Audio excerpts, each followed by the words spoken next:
Okay, here we go. All right. So thank you everybody for coming back after the break. And before the break, we said we're going to be working on architecture, learning how to make systems cleanly, both a single system cleanly, and then how to make a distributed system that can talk to different services, can talk to each other in a clean way. All right. So that will be the kind of the goal of the class, how to make really beautiful architectures. All right.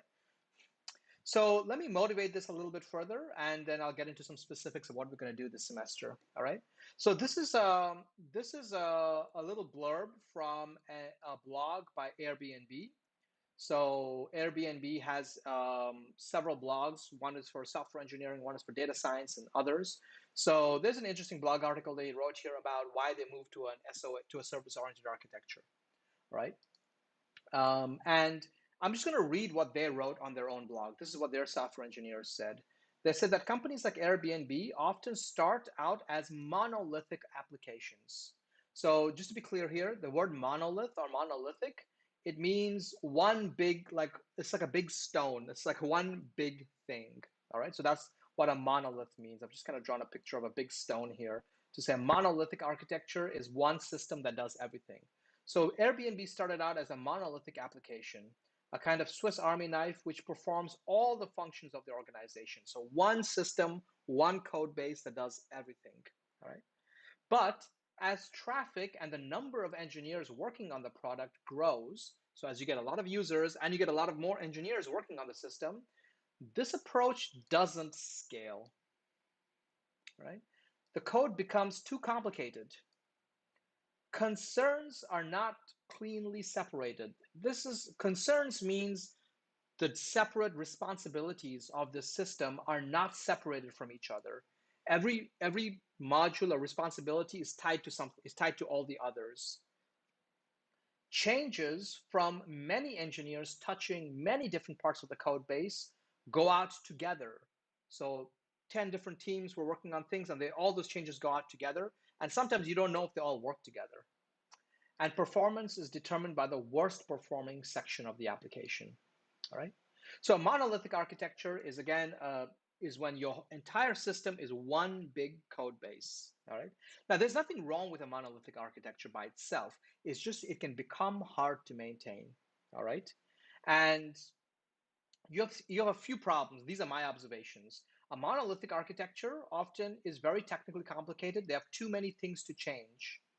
And oftentimes you cannot change tools. Like if you get some new developers who say, hey, we don't want to write in PHP anymore, we want to write in C Sharp.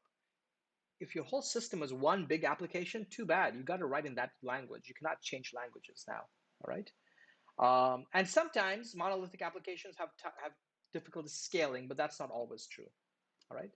The bigger problems are the human problems. When you have one big system and everything is tied to each other, your developers will spend more time firefighting. Let me just talk about this word firefighting because this is a common industry word. Firefighting means when something big happens to your system, it's like a fire. And firefighting means all the people are trying to fix the bug, fix the problem. All right, so we call that firefighting. When you're not innovating, you're trying to fix problems. So the opposite of innovating is maybe firefighting. All right, you're just trying to fix what you have rather than making new things. So when you have a big system that everything is tied together, one person changes something, other things break, everyone has to help fix things, you spend most of your time firefighting rather than innovating. It's also really hard to bring in new employees because when you have one system that does everything, a new employee comes on board and they have to learn everything. Like you cannot hire somebody and say, hey, you are just in charge of, I don't know, like the HR system, because everything is tied together. They have to learn how everything works because if they change one thing, it breaks other things. So they end up having to learn a lot of things. So it's very hard to hire new people. Also, you find that a lot of the developers, they're not really up to date on their skills anymore because all their effort is on firefighting and fixing the old stuff. They don't have time to learn new languages, new frameworks, new technologies, okay? So a lot of the companies that I go into, and sometimes companies call me and say, hey, we have some issues with our software. Would you come in and talk to our employees and help us think of new ways of designing our system in the future? So I notice a couple of things when I go into some of these companies that tell me they have some problems with their system. When I walk into these companies, I often ask the CEO or the manager, can I go meet your developers? And he says, yes, sure. The developers are in a separate room over there. So I go to that room with them. And then the manager will introduce me and say, hey, this is Professor Somia from NTHU. I know that they are a firefighting team when instead of everyone looking up at me and saying hello, most of the developers suddenly look back down at their keyboard and try to ignore that I've just entered the room. Because in a lot of companies where they're so busy firefighting, they don't want anything new. They don't want a professor walking in and telling them something new. So that's usually a sign to me. When everyone looks down at their keyboard and nobody wants to talk to me, I know that they're all firefighting. All right.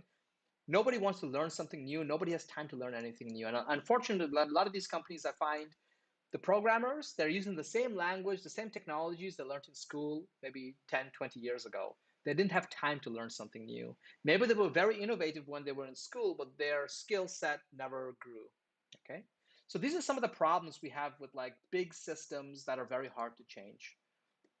The other thing is that when you have a big system that becomes hard to change, it also becomes very hard to change the business rules and to innovate and make new features. You cannot change the policies, you cannot add new features. It becomes very hard to kind of keep up with the market, all right? And maintaining the software takes up all the money of the system. So Airbnb faced this problem when they became successful very quickly, all right?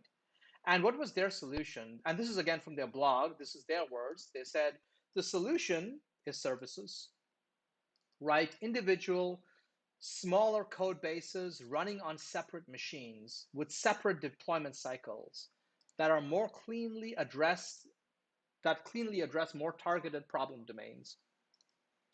This is called service-oriented architecture. All right. So in a service-oriented architecture, you don't have one big system that does everything. All right. Instead, you have multiple systems that all do slightly separate things.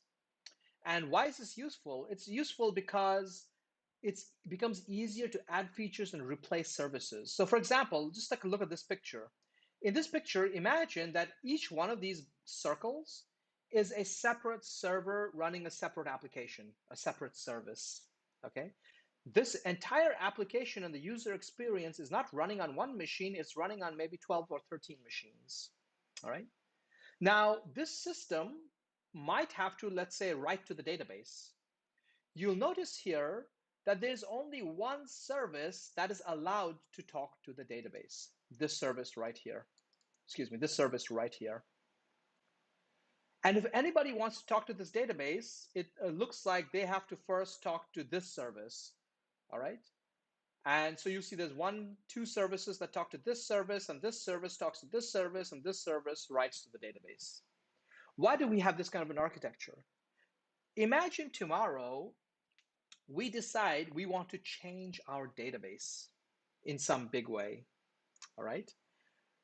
What do we have to change in the code?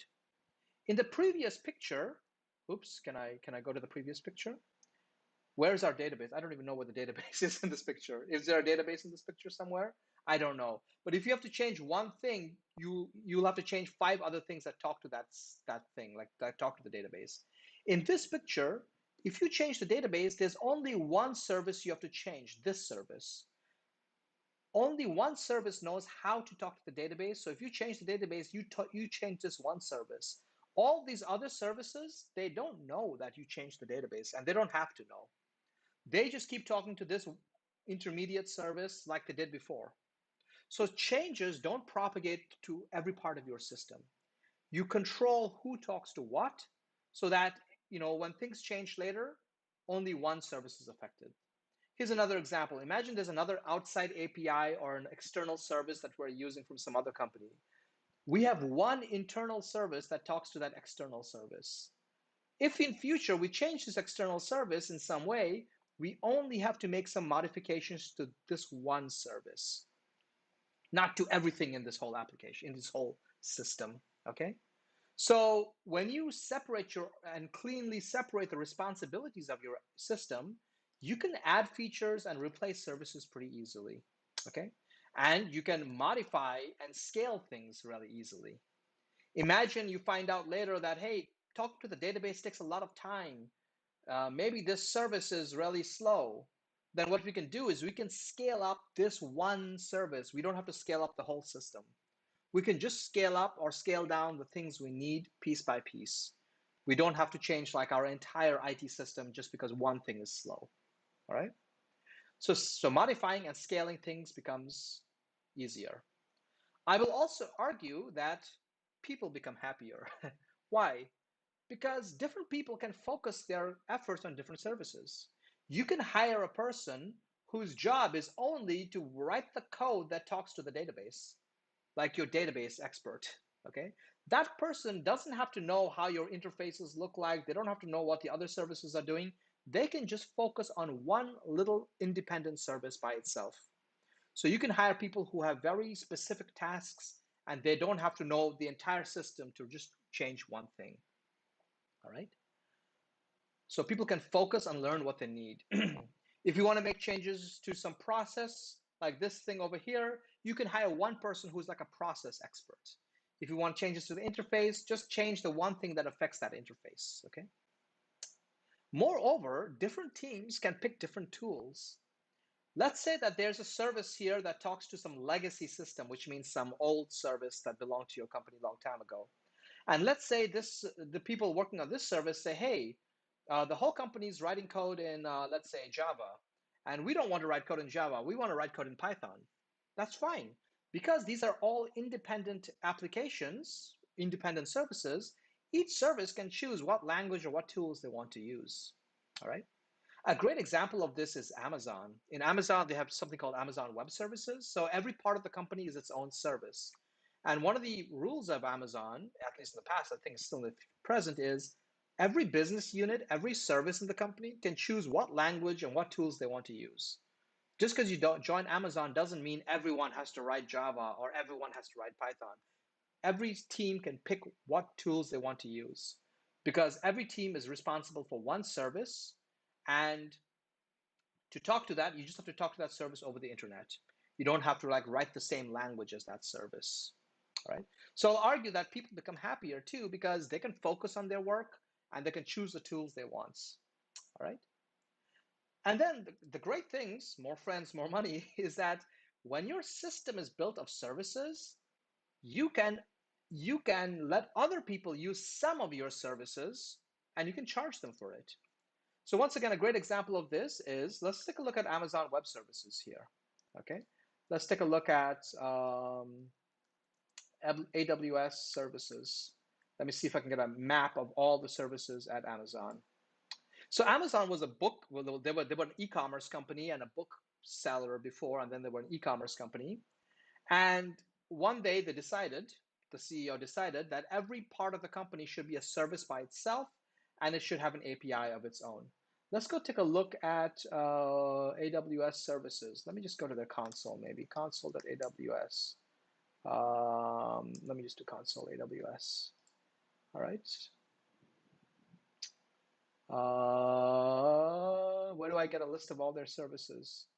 Solutions, products, featured services. Okay, so here is a list of all their services that they have. And they have so many services. So each of these is an independent API that you can call and make it part of your system if you want. So for example, for analytics, they have all these services here that perform different analytics roles. For blockchain, they have a couple of blockchain services.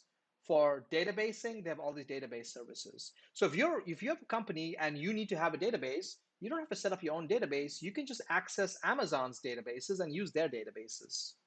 All right. And the great thing about this is that these databases are used by Amazon for their own company. But because they wrote it such that each, like for example, each of their databases has its own service, not only can Amazon use that service, they can charge you to use the service and use their own database servers. So the great thing for Amazon is that they're making a lot of money by creating infrastructure and services that they need, and then they sell access to those services for you to use in your applications. So they're making money twice from it, okay?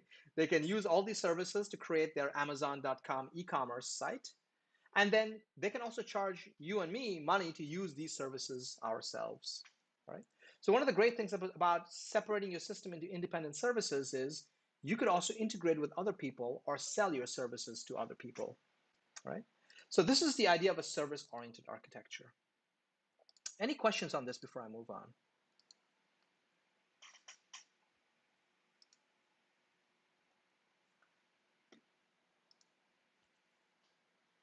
I noticed a question from Edgar saying, when will the Google Meets be uploaded? After the class. Right. All right. Let's move on. So what are we doing this semester to like move towards a clean architecture and like a service-oriented architecture? I will say that our class has like 4 big philosophies of our class. All right. To create clean code and clean architecture that's easy to maintain, easy to update, easy to extend, easy to innovate on, there's 4 big things that we're going to be doing. And for each of these things, there's many small practices we're going to learn. The first big philosophy of the class is when we write code in this class, we're not writing code for a machine to read. It's true that a machine can read your code and execute it and you have an application, but when we're writing code, we're going to be thinking more about the other people on our team and the future developers who will look at our code. And we're going to write our code in a way that is easy for other humans to understand, not just for machines to execute. All right. So that's going to be a big philosophy of this class is we're going to write readable code. So we say code for humans, not for machines. And I'll talk about that in a little bit more detail. The second thing is going to be about testing. We are only as confident as our tests allow us to be. So we will learn how to write tests that can guarantee what our application is doing and to make sure that what our application does tomorrow is just what we expect it to do today, so that we have some kind of repeatability. We have confidence that of what our application does. So we'll learn a lot about testing this semester. We'll talk about collaboration, like how to collaborate with your own team in writing code. But I'll also want to introduce you to the idea that when you're writing code, you're not just a team writing code. You also belong to a bigger community of developers. And you should learn to talk to that bigger community and learn from them and share your knowledge with that bigger community. Who is that community? I'll talk about later. And of course, how to write extensible, scalable services. So how to write code that can be not only clean to read and repeatable and shareable, but also scalable. How do you write code that can be changed later on and, and scaled later on? Let me dig into some of these things in a little bit of detail. So when I say code for humans, not machines, there's 3 things in particular we're going to be talking about. We're going to be talking about when you write code, you should write code in a way that is recognizable by other people. Somebody who's looking at your code shouldn't have to read every line of your code to understand what it does. They should be able to open up a file and just take a big glance at the whole thing and say, oh, I know what this code does. So we want to write code in a way that is easy for other people to recognize. All right. How do we do that? We use something called conventions and patterns. And we'll talk about that in this class. All right. What else? We're gonna also ensure that our code is of high quality in terms of its readability and its efficiency by running metrics on it. We're going to use tools that will analyze our code and give us some scores about how our code is doing. Give us some numbers, some quantitative numbers to tell us, is our code readable? Is it written in an efficient way? Is it written in a easy to use way, etc. All right. So we're going to use some external tools that will analyze our code for us and tell us where we can improve it. So these are code quality metrics we will study about. And the third thing that will help us code for humans, not for machines, is I'm going to introduce you to a whole approach to coding called domain-driven design. And I won't say too much about it now because it'll take a little bit to explain what it does. But the essential idea is we want to be able to separate the rules of our business, the value of our business away from the infrastructural concerns about our system, interfaces, databases, and other things. So we're going to use this philosophy called domain-driven design, at least a part of that philosophy, to learn how to separate our code into really clean modules. All right. So these are three things we're going to learn to code for humans, not for machines. All right, testing. What are we going to learn about testing? Well, I'll introduce you to a little bit about test-driven development, which many of you may already know about, which is about how do you use tests to write code confidently. All right, so how can testing your code and writing tests help you write more confident code? So we'll talk about that practice a little bit. We'll also talk about, maybe just for 1 week, we'll talk about automated acceptance tests. We also want to be able to confirm when users come to our system, do they see what we expect them to see?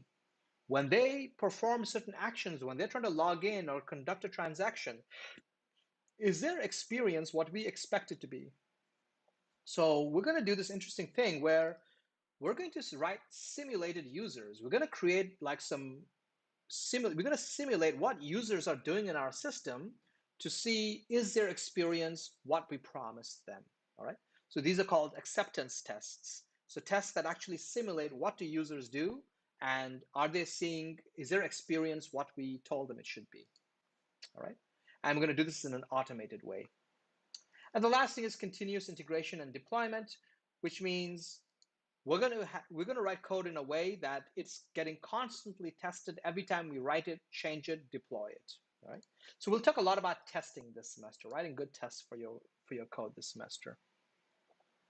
All right. So what's the next? What was the third part of our philosophy? Collaboration and community. Right. So in terms of collaboration, yeah, we're going to use GitHub to collaborate. But in particular, we'll talk a little bit, maybe in the coming weeks, about what is our strategy to collaborate? Like, how do we collaborate with each other? Do we just write some code and just push it to GitHub? How do we kind of work with each other? So maybe some of you are familiar with it, but we'll talk about GitHub flow, this kind of workflow that you can use to like have this little dance with each other of how to write code and share with each other, get comments, like how to do that whole collaboration process. We'll rehearse that one time, okay? Some other things is about community. I think the difference between mediocre, like average programmers and good programmers is not how much code they write. It's about how much they read about what other programmers are doing. So if you want to be like a really advanced developer or a systems engineer or have your own startup, you should learn about what the community of developers around you is saying. All right, and that means we're going to listen to blogs and video conversations from some really famous developers. You may not know their faces today. You'll know them very well by the end of the semester, okay? So we're going to see what they have to say. We're going to read some blogs from some very influential developers to see what is their philosophy of coding and what does that mean about how we should write our code, okay? If we can this semester, maybe we'll try to invite some local developers who are really famous or successful to talk to them about developments, okay? And if we get a chance, it may not be this semester, but maybe later this year, or next year potentially, I'll introduce you to some developer conferences where you can go network and meet other developers. All right. So this is all about collaboration and community, and you cannot write code in isolation, because what happens is when you write code in isolation, you end up writing the same code, the same style that people wrote 30 years ago. It looks out of date. So I want to introduce you to learning how do developers write code today? What is the practices and the language and the style they're using today so that you look and talk like a modern developer, right? And last of all, we'll talk about how to write services that are scalable and easier to extend. And this is part of our service-oriented architecture. So we'll talk about when your application is not just one machine, but like 5 or 6 different machines, how should they talk to each other? How should they collaborate and communicate with each other? So we'll talk about this in the end of the semester, right? So these are the 4 big philosophies of this class. All right. And I'm hoping that when once we have learned all these things, we can make sure that in your career, either in software development or product management or whatever you're going to do, if it's around code, that in your career, you do not go down this vicious cycle that I see a lot of developers go down. Unfortunately, when I go to a lot of companies and I look at their, talk to the developers, they're not writing new things. They're always fighting fires. They're always fixing bugs and trying to make the system work again. Things are crashing, and they don't have time to learn new things. I hope that this is not your future. I hope that your future will be that you can fix code quickly and then focus on learning new things, trying new things, and making new things. All right. And that bugs that you had in the past, they shouldn't come back to haunt you in the future. All right. So that means that, and again, unfortunately, in a lot of companies, when I talk to developers, they're doing the same thing they did in college, 10, 20 years ago. So they have not learned really anything new. They don't have time to learn new things. All right. And what that means is for a lot of them, their market value is actually decreasing every day. Like every day, they are more and more out of touch with like modern software developments. And I don't want you to go that way. I want you to be feeling like you always have time and energy to learn new things. All right. And you should, every day, you should feel like you are more hireable and your market value is even greater than last week. And last of all, in a lot of companies, unfortunately, programmers get blamed for everything. Like I go to companies where the manager will tell me, oh, I have all these great ideas, but my programmers, they broke the system. This doesn't work. They can't maintain it. Well, we have to hire somebody new to make a new feature. They get blamed for everything. And it's not surprising in a lot of those companies to find that programmers, they're trying to avoid any new responsibility or learn anything new. Many of them are just like tired of being developers. They want to go do something else because they're in an environment where they're not valued. All right. And last of all, because the developers are not learning, the manager keeps hiring new people, right? Because the old people are not going to learn anything new. Instead, I want you to be in future not just working in IT teams, but leading and managing teams where your team is considered to be at the heart of the innovation of the company, where your software team is valued by the company and programming is an enjoyable task. People come into the company every day saying, I want to get back to writing the code I was working on yesterday. They're excited to write code, all right? Which means you can always start new features and innovate. You will get recognized and promoted. It'll be easy for you to get jobs, and you will enjoy being part of a software development team or leading such a team. All right. So that's my hope for this class is let's not go down this vicious cycle that a lot of companies go down and a lot of developers go down. Let's create this new cycle where every day we feel excited to be part of this IT industry. All right. So that's the focus of this class. All right. Before I go on and talk about the specifics, technical things about the class, any questions about the philosophy of this class or about what we're doing or anything that you saw here that you want to learn more about or that you feel, yeah, that's what I came to this class for? Feel free to let me know in the comments. I'm going to take a little drink of water and see what you guys have to say.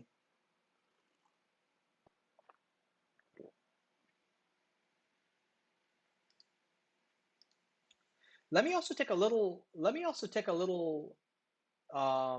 vote here, a little poll. There's about 31 people right now on this in our discussion today. Okay, I'm wondering how many of you have work experience. Can you raise your hand if you have some work experience somewhere? Even an internship is okay.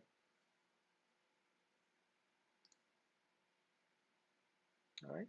Okay, oh wow, oh wow, what, really? We got a whole bunch of people with work experience.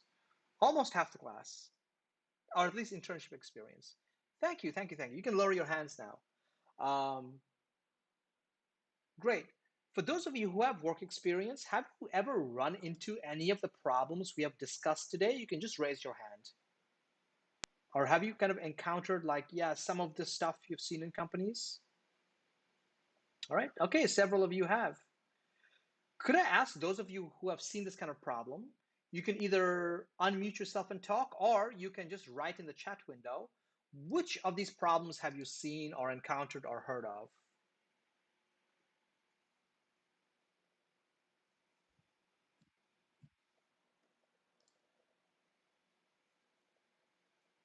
I'll just wait a few seconds to let you type.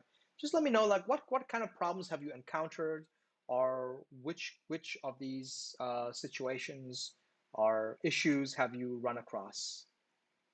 You can just type it in the chat window, or or if you want, you can also raise your hand and then I can pick on you.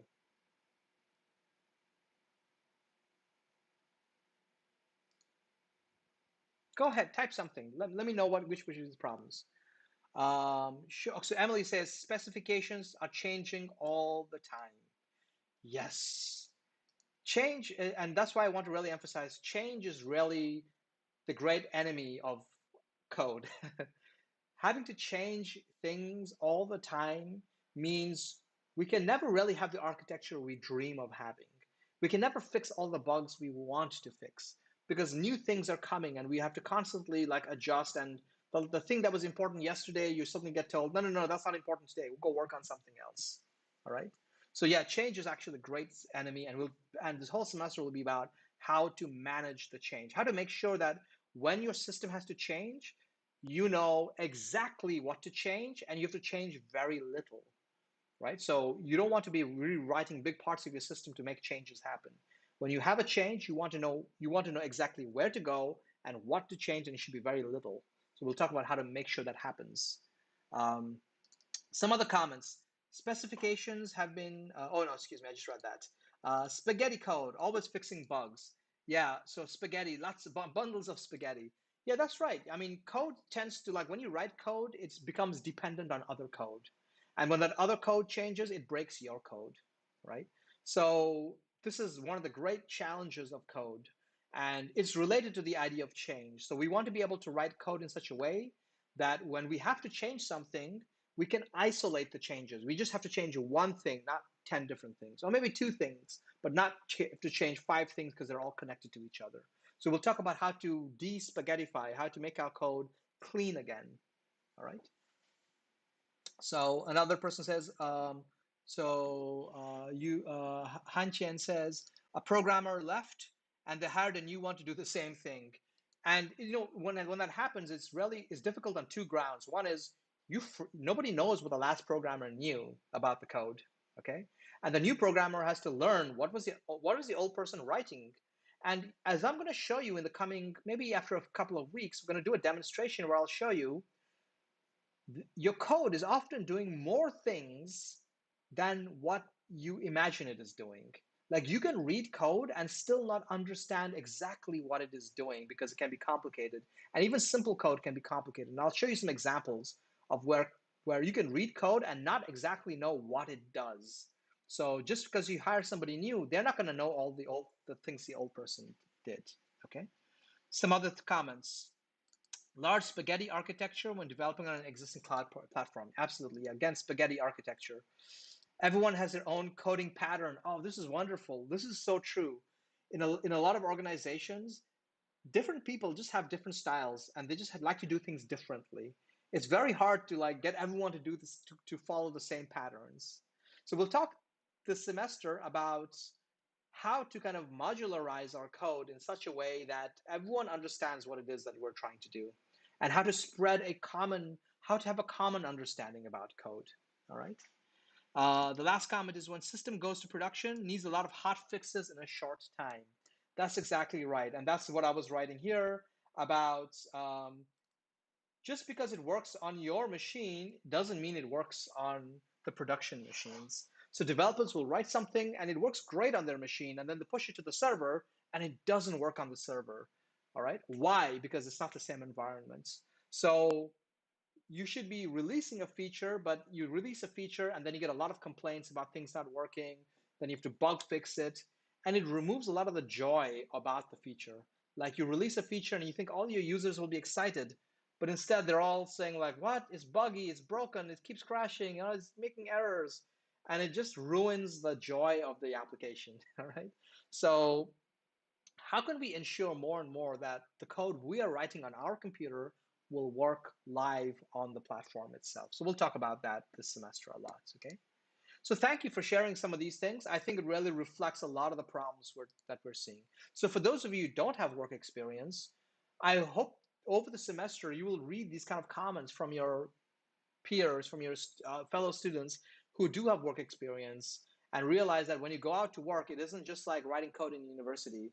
You're gonna encounter systems that are hard to maintain, hard to change. Things are breaking all the time, and the big reason for it is because, unfortunately, in school we only focus on this version 1.0. And when you write your first version of the application, it doesn't matter if it's spaghetti architecture because you'll never change it. You'll just throw it away when the semester is over. So, but we want to talk about how do we keep making changes and make sure that we're able to modify it quickly over time and keep innovating. All right. I'll come back to this picture and talk about it more later in the semester. All right, cool. Um, okay, I'm going to, let's just take a quick 5-minute break. And when we are done with the break, we're going to come back and start talking about what are the tools we're going to use this semester, okay? So let's take a 5-minute break. I'm going to keep both the YouTube and the, and well, okay, I might stop the recording so we can take a little break, but so just 5 minutes, so it's 10:55, around just 1 minute after 11 o'clock, let's get back in here, go use the restroom, whatever you need to do. Please turn off your webcam for the break, but I'm gonna ask you to turn it back on when you come back to class, okay? So just 5 minutes, go use the restroom, get some water, do whatever you need to do.